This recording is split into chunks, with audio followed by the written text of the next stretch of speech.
ನಮಸ್ತೆ ಸ್ನೇಹಿತರೆ, ಇವತ್ತು ನಾವು ಪ್ರಥಮ BA ಸಮಾಜಶಾಸ್ತ್ರದಲ್ಲಿ ಯಾವುದು ಮುಖ್ಯವಾದಂತಹ ಪ್ರಶ್ನೆ, ಯಾವುದನ್ನು ನಾವು ಓದ್ಕೊಳ್ಬೇಕು ಎನ್ನುವಂಥದ್ದನ್ನು ನಿಮಗೆ ಇವತ್ತು ನಾನು ತಿಳಿಸ್ತಾ ಹೋಗ್ತೇನೆ. ಯಾವ ರೀತಿ ಓದ್ಕೊಳ್ಬೇಕು, ಪರೀಕ್ಷೆಯ ತಯಾರಿಯನ್ನು ಮಾಡಿಕೊಳ್ಳುವಂಥದ್ದು ಹೇಗೆ ಎನ್ನುವಂಥದ್ದು ನೀವು ನೋಡಿದರೆ ಈಗಾಗಲೇ ಮುಖ್ಯವಾದ ಪ್ರಶ್ನೆ ಯಾವುದು ಅಂತ ನೀವು ಗುರುತನ್ನು ಹಾಕ್ಕೊಂಡಿದ್ದೀರಿ. ಮೊದಲಿಗೆ ನೀವು ಮಾಡಬೇಕಾಗಿರುವಂಥದ್ದು ಬ್ಲಾಕ್ 1ರಿಂದ ನೀವೆಷ್ಟು ಪ್ರಶ್ನೆಗಳನ್ನು ಓದ್ಕೊಳ್ತೀರಿ ಎನ್ನುವಂಥದ್ದು. ಬ್ಲಾಕ್ 1ರಿಂದ ನೀವು 4ರಿಂದ 5 ಪ್ರಶ್ನೆಗಳನ್ನು ಆಯ್ಕೆ ಮಾಡಿಕೊಳ್ಳಿ. ಈಗ ಉದಾಹರಣೆಗೆ ಬ್ಲಾಕ್ 1 ಅಂತ ತಗೊಂಡ್ರೆ ಇದರಲ್ಲಿ 3ರಿಂದ 4, 4ರಿಂದ 5 ಈ ರೀತಿಯ ಪ್ರಶ್ನೆಗಳನ್ನು ಆಯ್ಕೆ ಮಾಡಿಕೊಳ್ಳಿ. ಸಾಧಾರಣವಾಗಿ ಆರಂಭದಲ್ಲಿ ನೀವು ಓದಬೇಕಾದ್ರೆ ಬ್ಲಾಕ್ 1ರಿಂದ 2 ಪ್ರಶ್ನೆ, ಬ್ಲಾಕ್ 2ರಿಂದ 2 ಪ್ರಶ್ನೆ, ಬ್ಲಾಕ್ 3ರಿಂದ 2 ಪ್ರಶ್ನೆ, ಬ್ಲಾಕ್ 4ರಿಂದ 2 ಪ್ರಶ್ನೆ. ಮೊದಲಿಗೆ 2 ಪ್ರಶ್ನೆಯ ಉತ್ತರವನ್ನು ಸರಿಯಾಗಿ ಕಲಿತುಕೊಳ್ಳಿ ಸ್ನೇಹಿತರೆ. ತುಂಬಾ ಇಂಪಾರ್ಟೆಂಟ್ ಆಗಿರುವಂಥ ಪ್ರಶ್ನೆಗಳನ್ನು ಆಯ್ಕೆ ಮಾಡಿಕೊಳ್ಳಿ. ಬ್ಲಾಕ್ 1ರಲ್ಲಿ ಇಲ್ಲಿ ನೀವು ಆಯ್ಕೆ ಮಾಡಿಕೊಳ್ಬೇಕಾಗಿರುವಂತಹ ವಿಚಾರ, ಘಟಕ 1ಅನ್ನು ಸಂಪೂರ್ಣವಾಗಿ ಕಲಿತುಕೊಳ್ಳಿ. ಅದರಲ್ಲಿ ಹಲವಾರು ಪ್ರಶ್ನೆಗಳಿದೆ. ಅದರಲ್ಲಿರುವಂತಹ ಪ್ರಶ್ನೆಗಳಲ್ಲಿ ಯಾವುದಾದ್ರೂ ಒಂದು 100ಕ್ಕೆ 100% ಬಂದೇ ಬರುವಂತಹ ಪ್ರಶ್ನೆಯಾಗಿದೆ. ಸಮಾಜಶಾಸ್ತ್ರದ ಅರ್ಥ, ಸಮಾಜಶಾಸ್ತ್ರದ ವ್ಯಾಖ್ಯೆ, ಸಮಾಜಶಾಸ್ತ್ರದ ವ್ಯಾಪ್ತಿ, ಸಮಾಜಶಾಸ್ತ್ರದ ವಸ್ತು ವಿಷಯ, ಸಮಾಜಶಾಸ್ತ್ರದ ಪ್ರಾಮುಖ್ಯತೆ. ಆ ಒಂದು ಘಟಕದಲ್ಲಿ 5 ಪ್ರಶ್ನೆಗಳನ್ನು ನಾವು ಕಾಣ್ಬೋದು. ಆ 5 ಪ್ರಶ್ನೆಗಳನ್ನು ಸರಿಯಾಗಿ ಉತ್ತರವನ್ನು ಕಲಿತುಕೊಳ್ಳಿ. ಪಾಯಿಂಟ್ಸ್ಗಳನ್ನು ಬಾಯ್ಪಾಠ ಮಾಡಿಯಾದರೂ ಕಲಿತುಕೊಳ್ಳಿ ಸ್ನೇಹಿತರೆ. ಪರೀಕ್ಷೆಗೆ ತಯಾರಿಯನ್ನು ಮಾಡಿಕೊಳ್ಳುವಂಥ ವಿಧಾನ ಇದಾಗಿರುವಂಥದ್ದು. ನೀವು ಮೊದಲಿಗೆ ಈ ಒಂದು ಘಟಕ 1ಅನ್ನು ಸರಿಯಾಗಿ ಕಲಿತುಕೊಳ್ಳಿ. ಅದರಲ್ಲಿರುವಂಥ ಪಾಯಿಂಟ್ಸನ್ನು ಬಾಯ್ಪಾಠ ಮಾಡಿ ಆದರೂ ಕಲಿತುಕೊಳ್ಳಿ. ಇದರಲ್ಲಿ ಒಂದು ಪ್ರಶ್ನೆ ನಿಮ್ಮ ಪ್ರಶ್ನೆ ಪತ್ರಿಕೆಯಲ್ಲಿ ಕಂಪಲ್ಸರಿಯಾಗಿ 100% ಇರುವಂತಹ ಪ್ರಶ್ನೆ. ಆದ್ದರಿಂದ ಅದನ್ನು ಸ್ಕಿಪ್ ಮಾಡಬೇಡಿ. ಇನ್ನು ಘಟಕ 3ಅನ್ನು ತಗೊಳ್ಳಿ. ಘಟಕ 1, ಘಟಕ 3 ಇವಿಷ್ಟೇ ಬ್ಲಾಕ್ 1ರಿಂದ ನೀವು ಓದಲೇಬೇಕಾಗಿರುವಂತಹ ಒಂದು ಮುಖ್ಯವಾದಂತಹ ಪ್ರಶ್ನೆಗಳಾಗಿರುತ್ತದೆ. ಘಟಕ 3 ಅಂತ ಬಂದಾಗ ಮೂಲ ಪುರುಷರು ಏನೇನಿರ್ತಾರೆ, ಅದರಲ್ಲಿರುವಂಥ ಮೂಲ ಪುರುಷರು ಅಗಸ್ಟ್ ಕಾಮ್ಟೆ ಇರ್ಬೋದು, ಎಮಿಲಿ ಡರ್ಕಿಮ್ ಇರ್ಬೋದು, ಆಮೇಲೆ ಮ್ಯಾಕ್ಸ್ ವೆಬ್ಬರ್ ಅವರ ಎಲ್ಲರ ಕೂಡ ಒಂದು ಸಿದ್ಧಾಂತ ಏನಿದೆ, ಅವರು ಯಾವ ವಿಚಾರವನ್ನು ತಿಳಿಸಿದ್ದಾರೆ ಎನ್ನುವಂಥದ್ದನ್ನು ಕಲಿತ್ಕೊಳ್ಳಿ. ಇದು ಕೂಡ 100ಕ್ಕೆ 100% ಇದರಲ್ಲಿ ಯಾವುದಾದರೂ ಒಂದು ಪ್ರಶ್ನೆ ನಿಮ್ಮ ಪ್ರಶ್ನೆ ಪತ್ರಿಕೆಯಲ್ಲಿ ಇದ್ದೇ ಇರುವಂತಹ ಪ್ರಶ್ನೆ. ಆದ್ದರಿಂದ ನೀವು ಪರೀಕ್ಷೆಯ ತಯಾರಿಯನ್ನು ಮಾಡ್ಕೊಳ್ತಾ ಇದ್ದೀರಿ ಅಂತಾದರೆ ಘಟಕ 1 ಮತ್ತು ಘಟಕ 3ಅನ್ನು ನೀವು 100ಕ್ಕೆ 100% ಕಲಿಯಲೇಬೇಕು ಸ್ನೇಹಿತರೆ. ಇದರಿಂದ ಪ್ರಶ್ನೆಗಳನ್ನು ಕೇಳಿಯೇ ಕೇಳ್ತಾರೆ. 100ಕ್ಕೆ 100% ಪ್ರಶ್ನೆಗಳು ಬರುವಂತಹ ಒಂದು ಘಟಕ 1 ಮತ್ತು ಘಟಕ 3. ಇದಾದ ಮೇಲೆ ಬ್ಲಾಕ್ 2ಅನ್ನು ತಗೊಳ್ಳಿ. ಬ್ಲಾಕ್ 2ರಲ್ಲಿ ನೀವು ಯಾವ ಪ್ರಶ್ನೆಯನ್ನು ಓದ್ಕೊಳ್ಬೇಕು, ಯಾವ ಒಂದು ಘಟಕವನ್ನು ಓದ್ಕೊಳ್ಬೇಕು ಅಂತ ಹೇಳಿದರೆ, ಒಂದು ಘಟಕ 9, ಘಟಕ 9ಅನ್ನು ನೀವು ಓದ್ಕೊಳ್ಬೇಕು. ಘಟಕ 10 ಆಮೇಲೆ ಘಟಕ 11 ಈ 3 ಘಟಕಗಳನ್ನು ಸರಿಯಾಗಿ ಓದ್ಕೊಳ್ಬೇಕು. ಘಟಕ 11ರ ಅಂತಸ್ತು ಮತ್ತು ಪಾತ್ರಗಳು ಹೆಚ್ಚಾಗಿ ಕೇಳುವಂಥ ಪ್ರಶ್ನೆ. ಸಾಮಾಜಿಕ ಗುಂಪುಗಳು ಹಾಗೆಯೇ ಆ ಗುಂಪುಗಳ ಕಾರ್ಯಗಳ ಬಗ್ಗೆ ವಿವರಿಸಿ ಎನ್ನುವಂಥದ್ದು ಪ್ರಶ್ನೆಗಳು ಬರುವಂಥದ್ದು. ಇಲ್ಲಿ 3 ಘಟಕಗಳನ್ನು ಓದ್ಕೊಳ್ಬೇಕು. ಇನ್ನು ಬ್ಲಾಕ್ 3ರಲ್ಲಿ ನೋಡಿದರೆ ನಾವು ಯಾವುದನ್ನು ಪರೀಕ್ಷೆಗೆ ತಯಾರಿಯನ್ನು ಮಾಡಿಕೊಳ್ಬೇಕು, ಯಾವ ಘಟಕ ಇಂಪಾರ್ಟೆಂಟ್ ಆಗಿರುವಂಥದ್ದು. ಇಲ್ಲೂ ಕೂಡ 3 ಘಟಕಗಳನ್ನು ನೀವು ಓದ್ಕೊಳ್ಬೇಕು. ಒಂದು ಘಟಕ 15, ಒಂದು ಘಟಕ 16, ಮತ್ತೊಂದು ಘಟಕ 18. ಇದು 3 ಘಟಕ ಕೂಡ ವೆರಿ ಇಂಪಾರ್ಟೆಂಟ್ ಆಗಿರುವಂತಹ ಪ್ರಶ್ನೆ. ಸಂಸ್ಕೃತಿಯ ಗುಣಲಕ್ಷಣಗಳು ಹಲವು ಬಾರಿ ಹಲವು ಪ್ರಶ್ನೆ ಪತ್ರಿಕೆಯಲ್ಲಿ ಕೇಳಿದ್ದಾರೆ. ಸಾಮಾಜೀಕರಣದ ಪ್ರಕಾರಗಳನ್ನು ಕೂಡ ಪ್ರಶ್ನೆ ಪತ್ರಿಕೆಯಲ್ಲಿ ಹಲವು ಬಾರಿ ಕೇಳಿದ್ದಾರೆ. ಸಾಮಾಜೀಕರಣದ ಸಿದ್ಧಾಂತಗಳು ಕೂಡ ಹಲವು ಬಾರಿ ಬಂದಿರುವಂಥದ್ದು. ಆದ್ದರಿಂದ ಸ್ಕಿಪ್ ಮಾಡಬೇಡಿ. ಘಟಕ 15, ಘಟಕ 16, ಘಟಕ 18 ಇವಿಷ್ಟು ಓದ್ಕೊಳ್ಳೇಬೇಕು. ಹಾಗೆ ಇದರಲ್ಲಿ ಯಾವುದಾದ್ರೂ ಒಂದು ಪ್ರಶ್ನೆ ಖಂಡಿತವಾಗಿಯೂ ಕೂಡ ಇದ್ದೇ ಇರುವಂತಹ ಪ್ರಶ್ನೆಯಾಗಿದೆ. ಇನ್ನು ಬ್ಲಾಕ್ 4 ಅಂತ ಬಂದಾಗ ಯಾವುದನ್ನು ಓದ್ಕೊಳ್ಬೇಕು? ಬ್ಲಾಕ್ 4 ಅಂತ ಬಂದಾಗ ಘಟಕ 20, ಘಟಕ 21, ಘಟಕ 23 ಇಷ್ಟು ಮೊದಲಿಗೆ ನೀವು ಓದ್ಕೊಳ್ಬೇಕಾಗಿರುವಂಥದ್ದು. ಮತ್ತು ಸಮಯಾವಕಾಶ ಇದೆ ಅಂತ ಹೇಳಿದರೆ ಇನ್ನು ಉಳಿದ ಘಟಕಗಳನ್ನು ಕೂಡ ನೀವು ಓದ್ಕೊಳ್ಬೇಕು. ಹೆಚ್ಚಾಗಿ ಕೇಳುವಂತಹ ಪ್ರಶ್ನೆಗಳನ್ನು ಅವರು ರಿಪೀಟಾಗಿ ಅದನ್ನೇ ಪ್ರಶ್ನೆಗಳನ್ನು ಕೊಡೋದ್ರಿಂದ ನಾವು ಅದನ್ನು ಓದ್ಕೊಂಡ್ರಾಯಿತು. ಇದರಲ್ಲಿ ನೀವು ನೋಡೋದಾದರೆ ಮೊದಲಿಗೆ ಸಮಾಜಶಾಸ್ತ್ರ ಅರ್ಥವನ್ನು ನೋಡ್ಕೊಳ್ಳಿ. ಸಮಾಜಶಾಸ್ತ್ರವನ್ನು ನೀವು ಯೋಚನೆ ಮಾಡೋದಾದರೆ ನಮ್ಮ ಸುತ್ತಮುತ್ತಲಿನ ಪ್ರದೇಶವೇ ಸಮಾಜಶಾಸ್ತ್ರವಾಗಿರುವಂಥದ್ದು.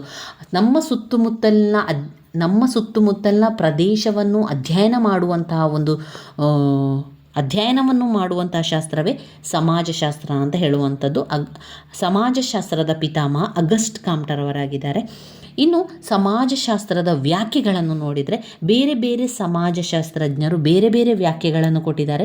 ಇಲ್ಲಿ ನೀವು ಸಮಾಜಶಾಸ್ತ್ರಜ್ಞರ ಅವರ ಹೆಸರನ್ನು ಕೂಡ ಸರಿಯಾಗಿ ಕಲಿತುಕೊಳ್ಬೇಕು. ಸಮಾಜಶಾಸ್ತ್ರಜ್ಞರ ಹೆಸರನ್ನು ಹಾಕಿ ನಂತರ ಸಮಾಜಶಾಸ್ತ್ರದ ವ್ಯಾಖ್ಯೆಗಳನ್ನು ಬರೆಯುವಂಥದ್ದು. ಒಂದು ವೇಳೆ ನಿಮಗೆ ಅವರ ಹೆಸರು ನೆನಪಿಗೆ ಬರ್ತಾ ಇಲ್ಲ ಅಂತಾದರೆ ಸಮಾಜಶಾಸ್ತ್ರಜ್ಞರ ಪ್ರಕಾರ ಅಂತ ಹಾಕಬೇಕು. ಸಮಾಜಶಾಸ್ತ್ರಜ್ಞರ ಪ್ರಕಾರ ಅಂತ ಹಾಕಬೇಕು. ನಿಮಗೆ ಇಲ್ಲಿ ನೀವೇನು ಮಾಡಬೇಕು ಅಂದರೆ ತುಂಬಾ ಸುಲಭ ಇರುವಂತಹ ವ್ಯಾಖ್ಯೆಗಳನ್ನು ಆಯ್ಕೆ ಮಾಡಿಕೊಳ್ಳಿ. ಅವರು 2.5 ಪುಟದಷ್ಟು ಸಂಪೂರ್ಣವಾಗಿ ನಮಗೆ ವ್ಯಾಖ್ಯೆಗಳನ್ನು ಕೊಟ್ಟಿದ್ದಾರೆ. ಅದರಲ್ಲಿ ನಿಮಗೆ ಬೇಕಾಗಿರುವಂಥ ವ್ಯಾಖ್ಯೆಗಳನ್ನು ಆಯ್ಕೆ ಮಾಡಿಕೊಂಡು ಕಲಿಬೇಕಾಗಿರುವಂಥದ್ದು. ಇಲ್ಲಿ ನಾನು ಆಯ್ಕೆ ಮಾಡಿಕೊಂಡಿರುವಂಥದ್ದು ಜಾನ್ ಎಫ್ ಕ್ಯೂಬರ್ ಅವರ ಪ್ರಕಾರ ಸಮಾಜಶಾಸ್ತ್ರವನ್ನು ಮಾನವ ಸಂಬಂಧಗಳಿಗೆ ಸಂಬಂಧಪಟ್ಟ ವೈಜ್ಞಾನಿಕ ಜ್ಞಾನ ಸಂಚಯ ಎಂಬುದು ಅರ್ಥೈಸುತ್ತಾರೆ. ವೈಜ್ಞಾನಿಕ ಜ್ಞಾನ ಸಂಚಯ ಎಂಬುದು ಅರ್ಥೈಸುತ್ತಾರೆ. 2ನೇ ಪಾಯಿಂಟ್ಸ್ ಆಗಿ ಮೇಯರ್ ವೀನ್ಬರ್ಗ್ ಅವರ ಪ್ರಕಾರ, ಮೇಯರ್ ವೀನ್ಬರ್ಗ್ ಮತ್ತು ಆಸ್ಕರ್ ಇ ಶಾಬಾತ್ ಅವರ ಪ್ರಕಾರ ಸಮಾಜದ ಮೂಲಭೂತ ರಚನೆಯನ್ನು ಅಧ್ಯಯನ ಮಾಡುವುದೇ ಸಮಾಜಶಾಸ್ತ್ರ. ಸಮಾಜದ ಮೂಲಭೂತ ರಚನೆಯನ್ನು ಅಧ್ಯಯನ ಮಾಡುವುದೇ ಸಮಾಜಶಾಸ್ತ್ರ. 3ನೇ ಪಾಯಿಂಟ್ ಎಡ್ವರ್ಡ್ ಆಲ್ಸ್ವರ್ತ್ ರಾಸ್ ಅವರ ಪ್ರಕಾರ ಸಾಮಾಜಿಕ ಘಟನಾವಳಿಗಳ ವಿಜ್ಞಾನವೇ ಸಮಾಜಶಾಸ್ತ್ರ. ಸಾಮಾಜಿಕ ಘಟನಾವಳಿಗಳ ವಿಜ್ಞಾನವೇ ಸಮಾಜಶಾಸ್ತ್ರ ಅಂತ ಹೇಳಿರುವಂಥದ್ದು. ಇನ್ನು ಫ್ರಾನ್ಸಿಸ್ ಎಲ್ಸ್ವರ್ತ್ ಮೇರಿಲ್ ಅವರ ಪ್ರಕಾರ ಮಾನವ ಸಂಬಂಧಗಳ ವಿಜ್ಞಾನವೇ ಸಮಾಜಶಾಸ್ತ್ರ. ಇಲ್ಲಿ ನಿಮಗೆ ಯಾವುದು ತುಂಬಾ ಸುಲಭ ಅಂತ ಅನ್ನಿಸ್ತದೋ, ಯಾವುದು ನಿಮಗೆ ಬೇಗವಾಗಿ ಅರ್ಥ ಆಗುವಂತಹ ಒಂದು ವ್ಯಾಖ್ಯೆಗಳಿದೆಯೋ ಅದನ್ನೇ ಆಯ್ಕೆ ಮಾಡಿಕೊಳ್ಳಿ. ಇಲ್ಲಿ ನನಗೆ ಸುಲಭ ಅಂತ ಯಾವುದು ಅನ್ನಿಸ್ತದೆ ಅದನ್ನು ಆಯ್ಕೆ ಮಾಡಿಕೊಂಡು ಓದಿರುವಂಥದ್ದು. ನಿಮಗೆ ಸಮಾಜಶಾಸ್ತ್ರದ ವ್ಯಾಖ್ಯೆಗಳನ್ನು ಬರೆಯಿರಿ ಅಂತ 5 ಅಂಕಕ್ಕೆ ಕೊಟ್ಟಾಗ ನಿಮ್ಮ ಬಳಿಯಲ್ಲಿ 5ಕ್ಕಿಂತ ಹೆಚ್ಚಿನ ವ್ಯಾಖ್ಯೆಗಳಿರಬೇಕು. 6 ವ್ಯಾಖ್ಯೆಗಳನ್ನು ನೀವು ಬರೆದರೆ ನಿಮಗೆ ಸಂಪೂರ್ಣವಾಗಿ 5 ಅಂಕಗಳು ಸಿಗಲಿಕ್ಕೆ, ನಿಮಗೆ ಒಳ್ಳೆಯ ಅಂಕಗಳು ಸಿಗಲಿಕ್ಕೆ, 5 ಅಂಕಗಳು ಸಿಗಲಿಕ್ಕೆ ಇದು ಹೆಲ್ಪ್ ಆಗ್ತದೆ. ಅಂದರೆ 6 ವ್ಯಾಖ್ಯೆಗಳು ನಿಮಗೆ ಗೊತ್ತಿರಬೇಕು 5 ಅಂಕದ ಪ್ರಶ್ನೆಗೆ. ಇದು ಸಮೂಹದಲ್ಲಿನ ಮಾನವರ ನಡವಳಿಕೆಗಳನ್ನು ಅಭ್ಯಸಿಸುವುದೇ ಸಮಾಜಶಾಸ್ತ್ರ ಅಂತ ಹೇಳಿರುವಂಥದ್ದು ಕಿಂಬಾಲ್ ಎಂಗ್ ಅವರು. ರಾಬರ್ಟ್ ಇ ಪಾರ್ಕ್ ಅವರ ಪ್ರಕಾರ ಸಾಮೂಹಿಕ ನಡವಳಿಕೆಯ ವಿಜ್ಞಾನವೇ ಸಮಾಜಶಾಸ್ತ್ರ. ಸಾಮೂಹಿಕ ನಡೆವಳಿಕೆಯ ವಿಜ್ಞಾನವೇ ಸಮಾಜಶಾಸ್ತ್ರ. 8ನೇ ಒಂದು ಪಾಯಿಂಟ್ ಸಮಾಜಶಾಸ್ತ್ರವನ್ನು ಸಂಸ್ಥೆಗಳ ವಿಜ್ಞಾನ ಎಂಬುದಾಗಿ ವ್ಯಾಖ್ಯಾನಿಸಬಹುದು. ಎಮಿಲೆ ಡರ್ಕಿಮ್ ಅವರ ಪ್ರಕಾರ ಸಮಾಜಶಾಸ್ತ್ರವನ್ನು ಸಂಸ್ಥೆಗಳ ವಿಜ್ಞಾನವೆಂಬುದಾಗಿ ವ್ಯಾಖ್ಯಾನಿಸಬಹುದಾಗಿದೆ.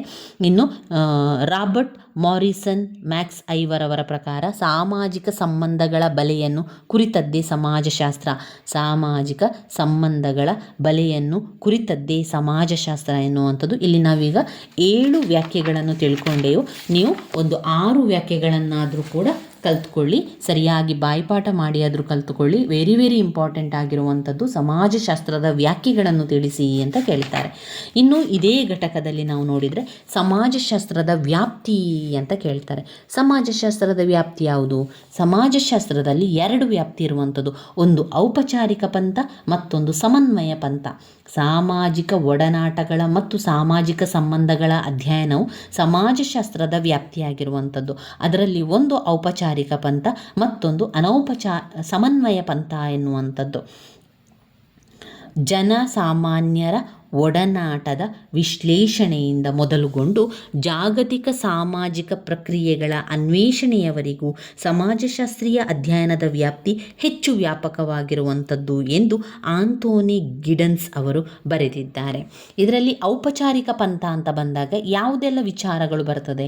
ಸಾಮಾಜಿಕ ಸಂಬಂಧಗಳ ಬಗೆಗಳ ಅಮೂರ್ತ ಅಧ್ಯಯನಕ್ಕೆ ಸಮಾಜಶಾಸ್ತ್ರದ ವ್ಯಾಪ್ತಿಯನ್ನು ಔಪಚಾರಿಕ ಪಂಥ ಸೀಮಿತಗೊಳಿಸುತ್ತದೆ. ಅದರಲ್ಲಿ ಸಹಕಾರ, ಸ್ಪರ್ಧೆ, ಘರ್ಷಣೆ, ಸಮೀಕರಣ. ಸಹಕಾರ, ಸ್ಪರ್ಧೆ, ಘರ್ಷಣೆ, ಸಮೀಕರಣ, ಕ್ರೀಡಾ ಕ್ಷೇತ್ರದಲ್ಲಿರಬಹುದು ಅಥವಾ ರಾಜಕೀಯ ಕ್ಷೇತ್ರದಲ್ಲಿರಬಹುದು. ಇದು ಮುಖ್ಯವಲ್ಲ. ಸ್ಪರ್ಧೆಯನ್ನು ಭಿನ್ನವಾದ ಔಪಚಾರಿಕ ಗುಣಲಕ್ಷಣಗಳೊಂದಿಗಿನ ಸಂಬಂಧವೆಂದು ಅಭಿಪ್ರಾಯಪಡಿಸಲಾಗಿದೆ. ಇದು ಔಪಚಾರಿಕ ಪಂಥದಲ್ಲಿ. ಇನ್ನು ಸಮನ್ವಯ ಪಂಥ ಅಂತ ಬಂದಾಗ ಯಾವೆಲ್ಲ ವಿಚಾರಗಳು ಸಮನ್ವಯ ಪಂಥದೊಳಗೆ ಬರ್ತದೆ?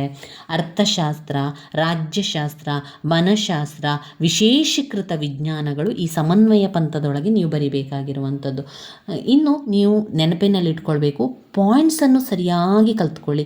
ಇನ್ನು ವಿವರಣೆಯನ್ನು ಹೇಗೆ ಬರೆಯುವುದು ಅಂತ ನೀವು ಕೇಳಿದರೆ, ನಿಮಗೆ ಏನೆಲ್ಲ ವಿವರಣೆ ಕೊಡಲಿಕ್ಕೆ ಸಾಧ್ಯ, ನಿಮ್ಮದೇ ಒಂದು ಆಲೋಚನೆಯಲ್ಲಿ ನಿಮ್ಮದೇ ಒಂದು ರೀತಿಯಲ್ಲಿ ವಿವರಣೆಯನ್ನು ಕೊಡ್ತಾ ಹೋಗ್ಬೋದು. ವಿವರಣೆಗೆ ಇಲ್ಲಿ ಹೆಚ್ಚು ಇಂಪಾರ್ಟೆನ್ಸ್ ಅಲ್ಲ, ಇಲ್ಲಿ ನಿಮ್ಮ ಪಾಯಿಂಟ್ಸ್ಗಳಿಗೆ ತುಂಬಾ ಇಂಪಾರ್ಟೆನ್ಸ್ ಆಗಿರ್ತದೆ. ನೀವು ಪಾಯಿಂಟ್ಸ್ ಬರೆದ ಹಾಗೆ ನಿಮ್ಮ ಅಂಕಗಳು ಕೂಡ ಹೆಚ್ಚಾಗ್ತಾನೆ ಹೋಗ್ತದೆ. ನಂತರ ಆ ಪಾಯಿಂಟ್ಸಿಗೆ ತಕ್ಕಂತೆ ವಿವರಣೆಯನ್ನು ನೀವು ಕೊಡ್ತಾ ಹೋಗುವಂಥದ್ದು.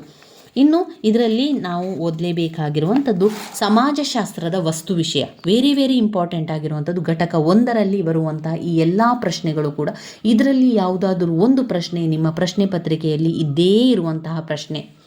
ಸಮಾಜಶಾಸ್ತ್ರದ ವಸ್ತು ವಿಷಯ ಏನು ಅಂತ ಹೇಳಿದರೆ, ಯಾವೆಲ್ಲ ವಿಷಯದ ಬಗ್ಗೆ ಅದು ಕಲಿತದೆ ಅಥವಾ ತಿಳಿಸ್ಕೊಡ್ತದೆ ಅಂದರೆ, ಒಂದು ಅರ್ಥಶಾಸ್ತ್ರದ ಬಗ್ಗೆ. ಅರ್ಥಶಾಸ್ತ್ರವು ವ್ಯವಹಾರದ ಬಗ್ಗೆ ತಿಳಿಸುವಂಥದ್ದು. ರಾಜ್ಯಶಾಸ್ತ್ರ ಅಂದರೆ ನಮ್ಮ ರಾಜ್ಯಕ್ಕೆ ಸಂಬಂಧಪಟ್ಟಂತಹ ರಾಜಕೀಯ ವಿಷಯಗಳು, ರಾಜಕೀಯ ವಿಚಾರಗಳನ್ನು ನಮಗೆ ಮನನ ಮಾಡಿಕೊಡುವಂಥದ್ದು, ನಮಗೆ ತಿಳಿಸಿಕೊಡುವಂಥದ್ದನ್ನು ಮಾಡುವಂಥದ್ದು ರಾಜ್ಯಶಾಸ್ತ್ರ. ಮೂರನೇದಾಗಿ ಮನಃಶಾಸ್ತ್ರ. ಪ್ರತಿಯೊಂದು ಮನಃಶಾಸ್ತ್ರ ಎನ್ನುವಂಥದ್ದು ಮನಸ್ಸಿಗೆ ಸಂಬಂಧಪಟ್ಟ ವಿಜ್ಞಾನವಾಗಿರುವಂಥದ್ದು. ಮನಸ್ಸಿನ ಎಲ್ಲ ವಿಚಾರಗಳ ಬಗ್ಗೆ ಅಧ್ಯಯನ ಮಾಡುವಂಥದ್ದೇ ಮನಃಶಾಸ್ತ್ರವಾಗಿದೆ. ಮಾನವಶಾಸ್ತ್ರ, ಮಾನವನ ಜೀವನದ ಎಲ್ಲ ವಿಚಾರಗಳನ್ನು ಅಧ್ಯಯನ ಮಾಡುವುದು, ಆಗುಹೋಗುಗಳ ಬಗ್ಗೆ ತಿಳ್ಕೊಳ್ಳುವಂಥದ್ದು, ಇದೆಲ್ಲ ಮಾನವಶಾಸ್ತ್ರದಲ್ಲಿ ಬರುವಂಥದ್ದು. ಇತಿಹಾಸ, ನಮ್ಮ ಹಿಂದಿನ ಕಾಲದ ಗತಕಾಲದ ಬಗ್ಗೆ ತಿಳಿದುಕೊಳ್ಳುವಂಥದ್ದು, ಗತಕಾಲದ ವಿಚಾರಗಳನ್ನು ತಿಳಿದುಕೊಳ್ಳುವಂಥದ್ದು ಇತಿಹಾಸ. ನ್ಯಾಯಶಾಸ್ತ್ರ ಎನ್ನುವಂಥದ್ದು ನ್ಯಾಯವನ್ನು ದೊರಕಿಸಿಕೊಡುವಂಥದ್ದು, ನ್ಯಾಯ ಕೊಡುವಂಥದ್ದೇ ನ್ಯಾಯಶಾಸ್ತ್ರವಾಗಿರುವಂಥದ್ದು. ಇವಿಷ್ಟು ಸಮಾಜಶಾಸ್ತ್ರದ ವಸ್ತು ವಿಷಯದಲ್ಲಿ ನೀವು ಬರಿತಾ ಹೋಗಬೇಕು. ಒಮ್ಮೆ ಬರೆದ ನಂತರ ಆ ಪಾಯಿಂಟ್ಸ್ಗೆ ತಕ್ಕಂತೆ ವಿವರಣೆಯನ್ನು ಕೂಡ ಬರಿತಾ ಹೋಗುವಂಥದ್ದು. ಇನ್ನು ಸಮಾಜಶಾಸ್ತ್ರದ ಪ್ರಾಮುಖ್ಯತೆ, ವೆರಿ ಇಂಪಾರ್ಟೆಂಟ್ ಆಗಿರುವಂಥ ಮತ್ತೊಂದು ವಿಷಯ ಅಂತ ಹೇಳಿದರೆ ಸಮಾಜಶಾಸ್ತ್ರದ ಪ್ರಾಮುಖ್ಯತೆ. ಅದರಲ್ಲಿ ಈಗ ನಿಮಗೆ ಪಾಯಿಂಟ್ಸನ್ನು ಮಾತ್ರ ಹೇಳ್ತಾ ಹೋಗ್ತಾನೆ. ಸಮಾಜಕ್ಕೆ ಸಂಬಂಧಿಸಿದ ನಂಬಲರ್ಹ ಜ್ಞಾನವನ್ನು ಸಮಾಜಶಾಸ್ತ್ರ ನೀಡ್ತದೆ. ಅಂದರೆ ಮುಖ್ಯವಾಗಿ ನಮಗೇನು ಕೊಡ್ತದೆ? ಅದು ಜ್ಞಾನವನ್ನು ಕೊಡ್ತದೆ. ಸಮಾಜಕ್ಕೆ ಸಂಬಂಧಿಸಿದ ಜ್ಞಾನವನ್ನು, ನಮಗೆ ಅದು ಮಾಹಿತಿಯನ್ನು ಕೊಡ್ತದೆ. ಈ ಒಂದು ಸಮಾಜಕ್ಕೆ ಸಂಬಂಧಿಸಿದ ವಿಚಾರಗಳನ್ನು ನಾವು ನಂಬಲಿಕ್ಕೆ ಸಾಧ್ಯ ಇಲ್ಲ. ನಂಬಲರ್ಹವಾದಂತಹ ಒಂದು ವಿಚಾರವನ್ನು ಸಮಾಜಶಾಸ್ತ್ರವು ನೀಡುತ್ತದೆ. ಎರಡನೆಯದಾಗಿ ಸಮಾಜದ ಸ್ಥಿತಿಗತಿಗಳಿಗೆ ಸಂಬಂಧಿಸಿದ ನಿರ್ದಿಷ್ಟ ಮಾಹಿತಿಯನ್ನು ಸಮಾಜಶಾಸ್ತ್ರ ಒದಗಿಸ್ತದೆ. ಸಮಾಜಶಾಸ್ತ್ರದ ಅಧ್ಯಯನವನ್ನು ನಾವು ಮಾಡೋದ್ರಿಂದ ಅದು ನಮಗೆ ಏನು ತಿಳಿಸಿಕೊಡ್ತದೆ, ಏನನ್ನು ಒದಗಿಸಿಕೊಡ್ತದೆ ಅಂತ ಹೇಳಿದರೆ, ನಮಗೆ ಮಾಹಿತಿಯನ್ನು ಕೊಡ್ತದೆ. ಯಾವ ಮಾಹಿತಿಯನ್ನು ಕೊಡ್ತದೆ? ಸಮಾಜದ ಸ್ಥಿತಿ ಹೇಗಿದೆ, ಸಮಾಜದ ಗತಿ ಹೇಗಿದೆ, ಸಮಾಜದಲ್ಲಿ ಏನೆಲ್ಲ ತೊಂದರೆಗಳು ಉಂಟಾಗ್ತದೆ ಎನ್ನುವಂಥದ್ದನ್ನು ತಿಳಿಸಿಕೊಡುವಂಥದ್ದು.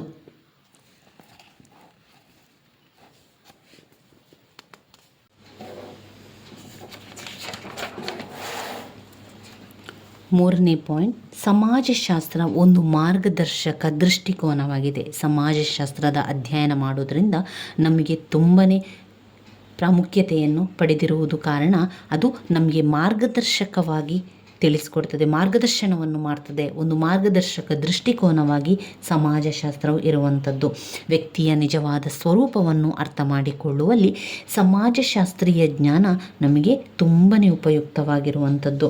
ಇದು ಒದಗಿಸುವಂತಹ ಮಾರ್ಗದರ್ಶಿ ದೃಷ್ಟಿಕೋನ ನಿಜಕ್ಕೂ ಮೌಲ್ಯವುಳ್ಳದ್ದು.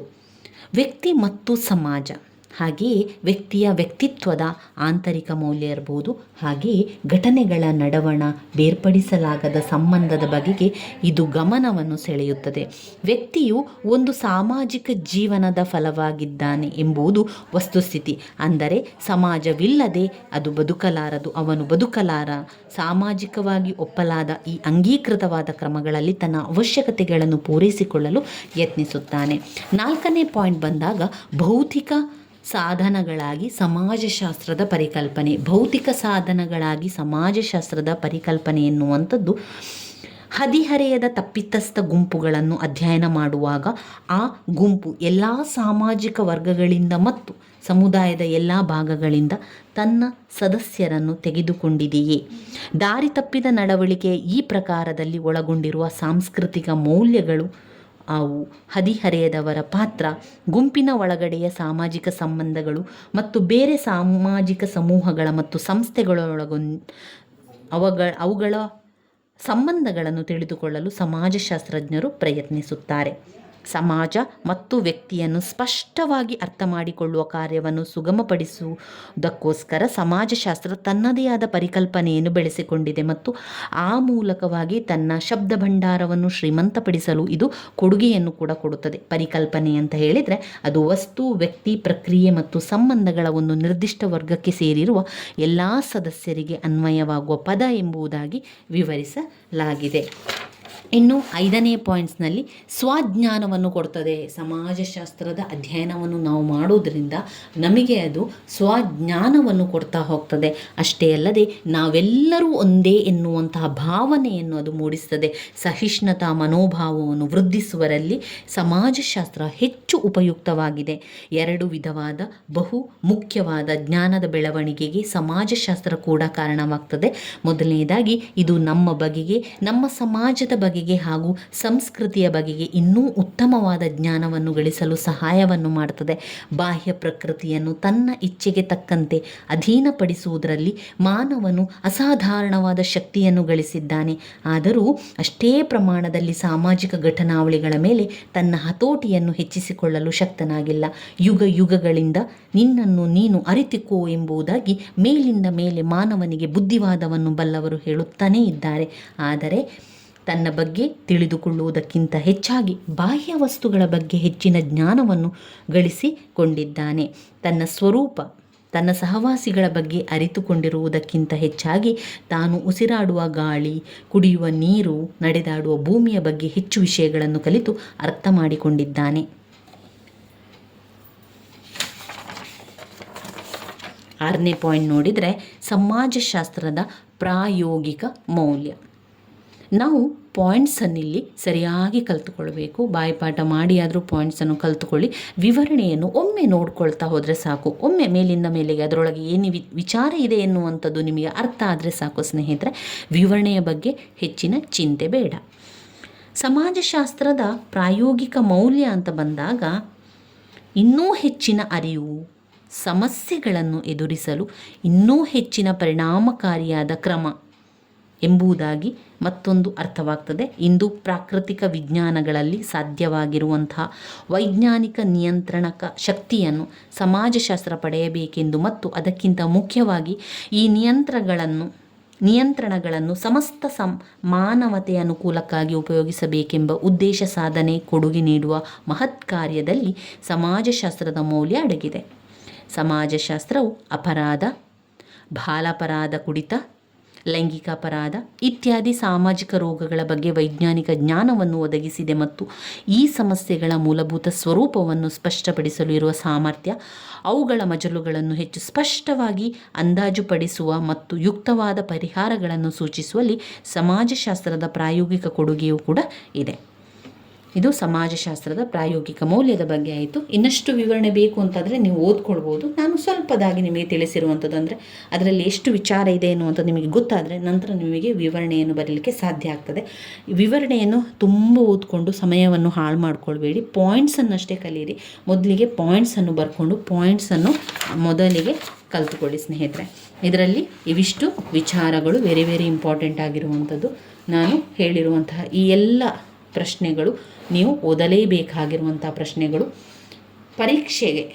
ಅಂತಿಮವಾಗಿ ಪರೀಕ್ಷೆಗೆ ತಯಾರಿಯನ್ನು ಮಾಡಿಕೊಳ್ಬೇಕಾದ್ರೆ ತುಂಬಾ ಇರುವಂತಹ ಪ್ರಶ್ನೆಗಳನ್ನು ಆಯ್ಕೆ ಮಾಡಿಕೊಂಡು ಅದನ್ನು ಸರಿಯಾಗಿ ಕಲಿತುಕೊಳ್ಳಿ. ಅದನ್ನಷ್ಟು ಕಲಿತ ನಂತರ ಉಳಿದಿರುವಂತಹ ಪ್ರಶ್ನೆಗಳ ಉತ್ತರವನ್ನು ಕೂಡ ಕಲಿತುಕೊಳ್ಳಿ ಸ್ನೇಹಿತರೆ. ಇದರಲ್ಲಿ ಬ್ಲಾಕ್ 1ರಲ್ಲಿ ನೀವು ಓದಲೇಬೇಕಾಗಿರುವಂಥದ್ದು ಘಟಕ 1.